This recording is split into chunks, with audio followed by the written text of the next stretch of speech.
estamos amenazados de estar en el piso dentro de poco. Se viene, pareciera el default, parece que no tenemos escapatoria y Oscar Laborde nos va a desarrollar un poquito más este tema porque la verdad que hay tela para cortar, Oscar. Sí, algunos quieren que estemos en el piso, ¿no? Que estemos en la lona. Lo están tratando. Quieren hacer de Argentina una cosa ejemplar, en el sentido desgraciado de la palabra. Sí. Quieren, digamos, demostrar que cualquiera que se salga de las reglas rígidas de Bretton Woods y de este capitalismo financiero tiene que pagar con sangre, con el hambre y el sudor de su pueblo.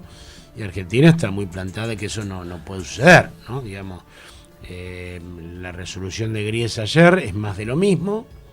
Toda la presión, todas las expresiones públicas que hubo en relación a que había que reconsiderar un fallo tan lapidario para Argentina y sobre todo para el conjunto de las de las naciones que están intentando reformular su deuda. Sí.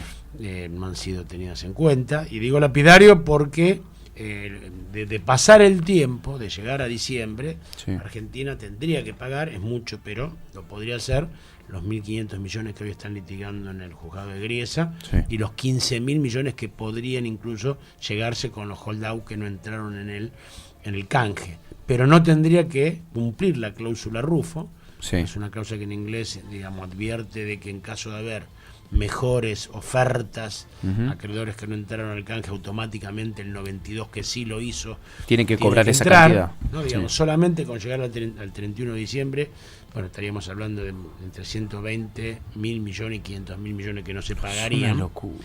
Y él ni siquiera quiere, adecuarse, el que Gries a eso, ¿no? Quieren arrodillar, quieren someter a Argentina, y Argentina, por convicción y hasta por incapacidad, sí, no va a hacer eso, no podría pagar de ninguna manera. Y este gobierno, que justamente a veces se lo acusa de no hacer las cosas pensando a futuro, es todo lo contrario, ¿no? Porque esa dimensión de la deuda tendría que ser abonada por gobiernos posteriores. Claro. Pero, este gobierno no está dispuesto a eso, ¿no? Así que nos encontramos ante eso. Hay condiciones de poder seguir viviendo sin pagar. De hecho, nosotros estuvimos en el default. Claro. Entramos en el 2001 en el default. ¿Qué implica, Oscar, entrar en default? En default implica varias cosas. En primer lugar, que a todo lo que vos le debes, sí, automáticamente te puede reclamar la deuda en ese momento. ¿No? Digamos que vos tenés plazos, tenés deuda, con calzada plazos, a 1 año, 2 años, 3 años, a 5 años, 10 años, hasta el 2030, sí, tiene calzada la deuda argentina. Lo primero que significa el default, que toda esa deuda te la pueden pedir junta y al contado. Segundo, cuando un país está en default, las empresas no invierten en ese país. Claro. ¿No? Por condicionamiento de sus gobiernos, no entran a invertir en el país. Pero te insisto, eso pasó en el 2001 y no se murió nadie, más bien al revés. Es decir, justamente la tragedia que tuvimos en el 2001 fue al revés, era porque habíamos cumplido los consejos que nos daban el FMI, el FMI y demás, y al entrar en default empezamos a pagar, empezamos a ordenarnos. En el 2003 se asume Néstor, después se refinancia gran parte de la deuda del 2005, luego todo lo que está, ese 92% del 2010, se le paga al fondo, tenemos 30.000 millones de reservas, se encontraron maneras para que se invierta en el país, sí, y ahora con los rusos y los chinos, como aliados estratégicos, que es lo que pasó en esta semana, y una excelente noticia, sí, para Argentina. Bueno, ustedes siempre se preocupan mucho en saber estas noticias internacionales, en qué les significa en la vida de la gente, que claro, realmente es lo que debería servir la política, ¿no? Y es un gran dato, porque significa asociarse a dos potencias que hoy están, constituyendo un mundo multipolar, claro, y le van a dar una gran mano a la Argentina. Así que tampoco es la muerte de nadie, insisto, ya entramos en default. A uno a veces lo amarga, como algunos periodistas y algunas personas, que pareciera que estuvieran alegres de que esto fracasara, porque en vez de ser un fracaso del pueblo argentino, es un traspié del gobierno argentino, no comprendiendo ahí sí las consecuencias complicadas para el país, ¿no? Que son superables, pero que son complicadas. Así estamos. Argentina evidentemente va a seguir firme, y si tiene que tener un default técnico, ¿por qué digo default técnico? Porque default, o default selectivo, como se le dice, sí, vos le podés pagar. Es decir, default es cuando vos no le pagás a nadie. No podés pagarle a nadie, no pasa a nadie. Entonces ellos quieren hacer creer que estamos en default porque no le pagamos a los WIT, y nosotros vamos a buscar la manera de poder pagarle a los que sí quieren cobrar, que son ese 92%. Bueno, ya se ha depositado, hay todo un debate con esos 1.000 millones que se han depositado que hacer, Sí. pero Argentina va a encontrar la forma de pagarle a este 92% que queda afuera, va a seguir pagando, va a seguir dilatando la cosa, y no va sobre todo a incumplir la cláusula Rufo, que es la que más preocupa, Claro. porque eso, digamos, llevaría a la deuda a cifras astronómicas, ¿no? Para ejemplificar, por ejemplo, la cláusula Rufo hace que si el 92% aceptó que por bono se le paga el 16%, el 92% de la deuda, y los buitres, que son, suponete, el 1%, aceptan, piden un 70%, y el juez llega a decir que le tenemos que pagar un 70% a los buitres, que son el 1%, a partir de ahí, todo ese 92% que aceptó pagar por el 16% tiene derecho de reclamar el 70%. Claro, el juez fue más, digamos, vos tratás de hacer digamos, Y llevarlo a un relato tremendista, pero claro. fue peor todavía, porque el juez no habló de un 70%, el juez habló de 100. pagar 100% al contado, Una con locura. todos los intereses, multa, recargo, resarcitorio, todo junto al contado ahora. Es una locura. Una locura. Claro, exactamente, por eso ni siquiera es el 70%. Ahora, ¿qué es lo que falta a nivel internacional? Y seguramente esta experiencia va a modificar una reglamentación que es lo que tienen las empresas privadas cuando entran en una imposibilidad de pago, ¿no? En la Argentina, vos tenés una empresa, hay un momento que no podés pagar. Sí. Haces una convocatoria de acreedores antes de ir a la quiebra. Y le decís, muchachos, la verdad no les puedo pagar. Yo les voy a hacer una oferta con una quita y con plazos, sin interés. Entonces, de cada 100 pesos que debo, yo voy a pagar 75 pesos. Sí. Y se lo voy a pagar en 10 cuotas, 750 pesos, Sí, o lo que sea. 500 pesos, sin intereses. Si el 66% de los sacadores acepta esa oferta, Sí. la quita más las cuotas sin intereses, Sí. el conjunto está obligado a aceptarla. Hay países que son más duros y el 3/4 de los sacadores tienen que aceptar. Pero, claro, porque se comprende que efectivamente hay un momento que vos no podés pagar. Claro. ¿Y por qué se hace eso? Para evitar que no le pagues a nadie. Claro. Sí, aparte, si 3/4 están de acuerdo, es porque realmente igualmente es una conveniencia porque si no, Para no la van a aceptar. mayoría. Si vos dicen, bueno, no le pagan, no van a aceptar y te van a seguir haciendo. Acá el 92% está de acuerdo. Claro. O sea, es mucho más que 3/4. Sí, sí. Y igualmente por un 1% está retrasando el pago a todos los demás, que igualmente sí tienen su ganancia y aceptaron porque les convino muchísimo Claro, el canje claro, que no hicieron. están perdiendo dinero. No están que están perdiendo dinero. Y por un 1% estamos, corriendo este riesgo que ya decimos. Aunque sea una cosa sobrellevable, es una lástima que pase porque va a ser consecuencia para cada uno de los argentinos. Sí, Claro, sí. un 1%, recordemos, Federico, que ganó 1.600% en dólares. Segundo, nunca le prestó a la Argentina. Tercero, esos bonos los compró cuando ya Argentina estaba en default. Ya No en es que default dice, los compró. no es que son plomeros polacos No, que claro. no comprendieron, los jubilados italianos, los que ahora tienen los bonos, todos esos se los compraron, esos jubilados, esos plomeros, y lo hicieron. Cuando Argentina había entrado en default, nunca le prestaron un peso a Argentina y pusieron 48 millones, el grupo este lleva 350, es decir, una ganancia de 1.600% en dólares. Es una barbaridad. En 6 Todavía años. siguen reclamando. No, y por supuesto sigue reclamando. Pues, Y quédate eso, tranquilo. además, quiere que se le pague al contado y no entra en ningún tipo de conversación. Y ni siquiera, te insisto, aceptan trasladar este pago al 31 de diciembre, porque si hicieran el 31 de diciembre, con un fallo, para no entrar, digamos, en desacato, Sí. la Argentina lo pagaría. El problema es que quieren que se haga ahora, insisto en esto, para dar una elección. Esto va a modificar el mecanismo financiero, porque esto es una barbaridad, como decimos, si para una empresa en Argentina 2/3, en otros países 3/4, los acreedores aceptan que vos me pagues con una quita y me pagues en cuotas, ¿por qué no pasa a nivel internacional? Claro. Lo que Argentina dice es, yo no quiero ser la experiencia de que nadie más se muera de esto Claro. y morirme yo. ¿No? Porque seguramente a partir de ahora se va a cambiar. Sí. Pero Argentina no quiere ser la que diga, bueno, como Argentina se murió hay que cambiar las cosas. No. Nosotros tenemos la responsabilidad como gobierno de que esto no suceda, de que no se afecte a la población, y por eso, además de que trabajar para que a futuro se modifique, queremos que ahora podamos pagar. Argentina quiere pagar y no la deja. Es tremendo, Oscar, lo que estamos viviendo. Y quiero aprovechar también que tenemos acá en el piso, pudimos desarrollar un poco este tema, y quiero desarrollar algo que también está en boga en los medios de comunicación, nosotros le hemos dado su parte también, que es lo que está sucediendo en Gaza, Oscar. Sabemos que es un conflicto de muchos años, sabemos que que lo que está pasando ahora no es nada nuevo, pero es grave y mucha gente no lo entiende, no se entiende. ¿Qué está sucediendo en Gaza, Oscar? En Medio Oriente es un lugar donde, bueno, es cuna de civilizaciones, de religiones, ¿no? Sí.